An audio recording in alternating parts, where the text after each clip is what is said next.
यहाँ चाहिँ दुईटा नक्कली नोटहरु देखिएको छ। मैले चाहिँ नक्कली नोट र सक्कलीमा कसरी छुट्टिन्छ भनेर देखाउन जाँदै छु। यो चाहिँ हाम्रो सक्कली नोट हो एउटा। यो दुईटा चाहिँ नक्कली नोट हो। यसमा चाहिँ के पनि छ भन्दा यो दुवै नोटको हेर्दाखेरि चाहिँ यसरी सेम देखिन्छ, अगाडि पछाडि सबै यसरी सेम देखिन्छ। तर यो दुईटा नक्कली नोटको यो नोट नम्बर पनि सेम छ। यहाँ एउटै नम्बरको फेक नोटहरु चाहिँ धेरै बजारमा भेटिरहेको छ। अब यसलाई पहिलो भनेको हामीले मेसिनमा राख्दाखेरि यो सक्कली नोट यसरी टल्किन्छ। यो यस्तो देखिन्छ युभी लाइटमा राख्दा। यो नक्कली पैसा चाहिँ यसरी कुनै टल्किन यो कागज जस्तो देखिन्छ। यो पनि नक्कली पैसा। यो दुईटा चाहिँ यसरी कागज जस्तो देखिन्छ। सक्कली नोट चाहिँ यसरी पैसा नै देखिन्छ। अब यही कुरा चाहिँ हामीले लाइटमा नराखेर पनि भेरिफाई गर्न सकिन्छ। लाइटमा नराख्दाखेरि चाहिँ यो सक्कली र यो दुईटा नक्कली नोट कसरी छुट्याउने भन्दा एउटा चाहिँ हो यसरी पैसाको क्वालिटी छाम्दा पनि थाहा हुन्छ हैन।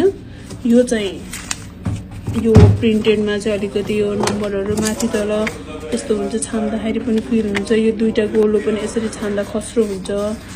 यो पैसा चाहिँ सबै चिल्लो हुन्छ। यो नक्कली नोट चाहिँ यो कतै पनि थाहा हुँदैन, अक्षरहरु माथि यसरी उठेको हुँदैन। यो सबै छाम्दा चिप्लो हुन्छ। एउटा चाहिँ पेपर क्वालिटी भयो हैन। अब यो माथिको चाहिँ सक्कली, तलको नक्कली नोट हैन। माथिको सक्कली हो। माथिको नयाँ चाहिँ सक्कली हो, तलको नक्कली हो। अब यसमा यसरी लाइटमा हालेर हेर्नु यहाँ हैन। यो माथिकोमा लाली गुराँस देखिन्छ यहाँ हैन।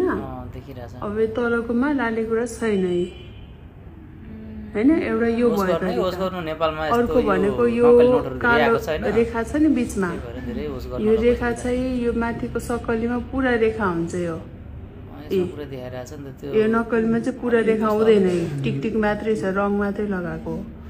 अनि यो एनआरबी लेखेको देख्नुभएको छ बीचमा, यो दुईटा टिकको साइडमा हो। त्यो एनआरबी लेखेकोमा चाहिँ यसरी लाइटमा हेर्दा पुरा एनआरबी देखिन्छ हैन। नेपाल राष्ट्र ब्याङ्कको पुरा अक्षर बन्छ। यसमा हेर्नु पुरा अक्षर बन्दैन। यो यस्तो छ। यो तरिकाले पनि हेर्न सकिन्छ। अर्को भनेको यो सक्कली, यो नक्कली नोट हो।